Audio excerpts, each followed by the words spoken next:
ખેડૂતોને ડાયવર્ટ કરવા માટે થઈને કોંગ્રેસો દ્વારા એવા આક્ષેપો એવી વાતો વાહિયાત ચાલુ કરવામાં આવી કે અહીંયા માત્ર આપણે નાસ્તો કરવા માટે રોકાવાના છીએ. જો એ જગ્યા ઉપર નાસ્તો કરવા માટે માત્ર રોકાવાનું હોય તો ત્યાં કોંગ્રેસના ઝંડાઓ શું કામ, ત્યાં કોંગ્રેસના બેનરો શું કામ, ત્યાં સ્ટેજ બની જવાનું કારણ શું કામ, ત્યાં ખુરશીઓ પથરાઈ જવાનું કારણ શું કામ, ત્યાં માઇકને આખી સાઉન્ડ સિસ્ટમ ઊભી થઈ જવાનું કારણ શું કામ. પહેલી વસ્તુ એટલું કોમન સેન્સ હોય યાર કે જે રેલીઓ હોય તો રેલીમાં સભા થાય જ, બરાબર છે. જો આમ આદમી પાર્ટી આ કોમન સેન્સ ઉપર પડદો પાડી અને પોતાની મૂર્ખામી છતી કરે છે અથવા તો એ ખેડૂતોને ગેરમાર્ગે દોરે છે. એ જગ્યાએથી તમામ ખેડૂતો જે ભેગા થયા હતા એની વાત એવી હતી, આપણે ગાંધીનગર જવાનું છે, આપણો હક માગવા માટે જવાનું છે, સરકારને અલ્ટિમેટમ આપવા માટે જવાનું છે. એટલે જે જગ્યાએ સભાએથી જે પણ ગામડાઓથી ખેડૂતોને બોલાવેલા હતા એમને ગાંધીનગર લઈ જવા માટેની વાત કરીને બોલાવેલા હતા. જ્યારે 14 તારીખે મેં આની અંદર સ્પષ્ટ તમે જોઈ શકો છો, 14 તારીખે જ્યારે આમને સભા માટેની જે મંજૂરી માત્ર માગેલી હતી, ગાંધીનગર જવા માટે મંજૂરી કોંગ્રેસે માગેલી જ નથી. ઓગણજ પાસે સભાની મંજૂરી માગેલી હતી, એ 14 તારીખે માગેલી હતી. તેમ છતાં પણ એને 15 તારીખે જ્યાં સુધી સભા સ્થળે પહોંચે છે ત્યાં સુધી ખેડૂતોને જે ગુમરાહ કર્યા, ખેડૂતોને જે અંધારામાં રાખ્યા, એના કારણે ખેડૂત સ્વયંભૂ રીતના ઉશ્કેરાયો. સમજો, કારણ કે ખેડૂતો આવ્યા હતા શેના માટે? એના હકની લડાઈ સરકાર પાસે માગવા માટે, ગાંધીનગર જવા માટે. અને એ એવું કહેતા હતા કે આપણે ભાઈ ગાંધીનગર જવાનું છે, આપણે કોઈ સભામાં બેસીને તાલીઓ પાડવા માટે આવ્યા નથી. તેમ છતાં પણ ખેડૂતોને ડાયવર્ટ કરવા માટે થઈને કોંગ્રેસો દ્વારા એવા આક્ષેપો એવી વાતો વાહિયાત ચાલુ કરવામાં આવી કે અહીંયા માત્ર આપણે નાસ્તો કરવા માટે રોકાવાના છીએ. જો એ જગ્યા ઉપર નાસ્તો કરવા માટે માત્ર રોકાવાનું હોય તો ત્યાં કોંગ્રેસના ઝંડાઓ શું કામ, ત્યાં કોંગ્રેસના બેનરો શું કામ, ત્યાં સ્ટેજ બની જવાનું કારણ શું કામ, ત્યાં ખુરશીઓ પથરાઈ જવાનું કારણ શું કામ, ત્યાં માઇકને આખી સાઉન્ડ સિસ્ટમ ઊભી થઈ જવાનું કારણ શું કામ. એટલે કોંગ્રેસ દ્વારા એક આ પ્રી પ્લાનિંગ એજન્ડા હતો. ખેડૂતોના ખંભે બંદૂક રાખી અને ખેડૂતોના ખંભે બંદૂક ફોડવા માટેની તૈયારી હતી. કારણ કે અત્યારે ગુજરાતના 54 લાખ ખેડૂતો જાણી ચૂક્યા છે કે 30 વર્ષ ત્યાં વિપક્ષ તરીકે કોંગ્રેસે જે ભૂમિકા નિભાવી છે એની અંદર એક પણ ખેડૂતના હિત માટેની વાત આ કોંગ્રેસ કરી શક્યું નથી. એના ભાગરૂપે જ્યારે કોંગ્રેસ પોતાના બેનર હેઠે જો ખેડૂતોને બોલાવવાના પ્રયાસો કરે તો કોઈ ગુજરાતનો ખેડૂત એમની ઉપર ભરોસો મૂકે એમ નથી. એટલા માટે એમને માત્ર શરૂઆતથી બિનરાજકીય આંદોલન કર્યું. ત્યારબાદ જ્યારે ખેડૂતો ત્યાં પહોંચી ચૂક્યા, ખબર પડી ગઈ કે હવે ખેડૂતો રેલીમાં જોડાઈ ચૂક્યા છે, અને એને તરત જ અગાઉથી 14 તારીખેથી શાંતિ જ અમને ખબર પડી ગઈ હતી કે આની અંદર કોંગ્રેસના અમુક નેતાઓ દ્વારા આંદોલનને રાજકીય સ્વરૂપ આપવાના પ્રયાસો થઈ ચૂક્યા છે. તેમ છતાં સભા સ્થળ મને પોતાને પણ નહોતી ખબર. હું પણ આ રેલીની અંદર ભાગમાં જોડાયેલો હતો. મારી ગાડી પણ ટ્રેક્ટરોની પાછળ હતી.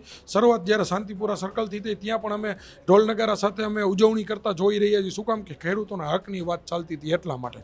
અમને ખુદને નહોતી ખબર કે આ માત્ર ને માત્ર વાત સભા પૂરતી સીમિત થઈ જવાની છે. સમજો, એટલા માટે થઈ ખેડૂતો સ્વયંભૂ ત્યાં આક્રોશિત થયા અને હું ત્યાંથી સભા સ્થળ ઉપર નીકળી ચૂકેલો હતો. છતાં પણ ખેડૂતોએ મને પરત બોલાવ્યો. મને એવું કહેવામાં આવ્યું કે અહીંયા સુધી પંકજભાઈ પાલભાઈ અમને રેઢા મૂકી દીધેલા છે, અહીંયાથી હવે તમે અમારી સાથે ચાલો, આપણે ગાંધીનગર તરફ પ્રયાણ કરવાનું છે.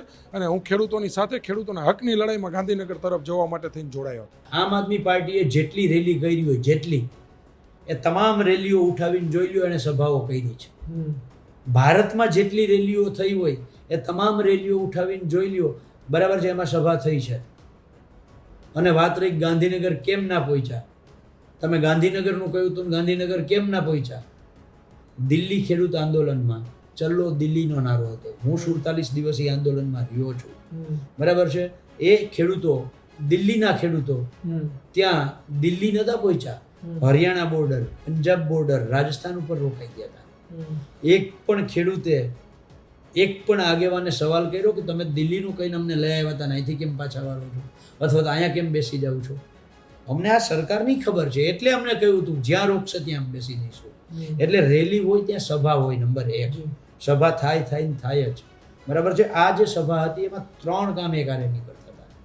એક તો સવારનો 4 વાગ્યાનો ખેડૂત જે ટ્રેક્ટર લઈને નીકળ્યો છે, એ ખેડૂતને જમાડવો કે ના જમાડવો, ભૂખે મારી નાખવાનો, એમના માટેના 8000 ફૂડ પેકેટ મંગાવવાના. દલીલ છે કે સવારે 15 તારીખે સવારે 19 ની જાહેરાત કેમ ન કરવાની, કે આપણે પહેલા 19 કરીશું. 15 તારીખે સવારે કોઈની પરિસ્થિતિ હતી, જે ટ્રેક્ટરો લઈને આવતા હતા એ ટ્રેક્ટરો ચલાવતા હતા. 15 તારીખે સવારે એક પડાવ હતો ખેડા બાજુ, એક પડાવ હતો વિરમગામ બાજુ, એક પડાવ હતો મહેસાણા બાજુ, એક પડાવ હતો દહેગામ બાજુ. તો પાલભાઈ અહીંયા બધી જગ્યાએ કેવા જાય? મુશ્કેલ છે કે નથી?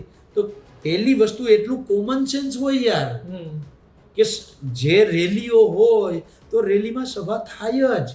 બરાબર છે. જો આમ આદમી પાર્ટી આ કોમન સેન્સ ઉપર પડદો પાડી અને પોતાની મૂર્ખામી છતી કરે છે અથવા તો એ ખેડૂતોને ગેરમાર્ગે દોરે છે, બહુ સ્પષ્ટ છે. પણ હું જે સભાની વાત કરતો હતો, 3 મુખ્ય બાબત એમાં હતી. એક તો જે છૂટી છવાઈ રેલી હતી એ એક જગ્યાએ ભેગી થઈ, બરાબર, એક.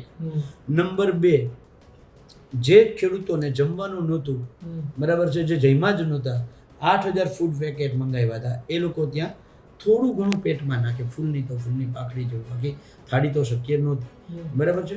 અને ત્રીજું, સૌથી મોટી આનંદની વાત એ હતી કે શાંતિપુરા સર્કલથી નીકળ્યા પછી સરકારને રેલો આવી અને સરકારના ઉચ્ચ અધિકારીઓએ લાલજીભાઈ દેસાઈ સાથે વાત કરી અને એને એવું કહ્યું કે અમારું પ્રતિનિધિ મંડળ છે, બરાબર છે, ઉચ્ચ અધિકારીઓનું, એ તમને મળવા આવે છે, તમારી માંગણીઓ સાંભળવા આવે છે.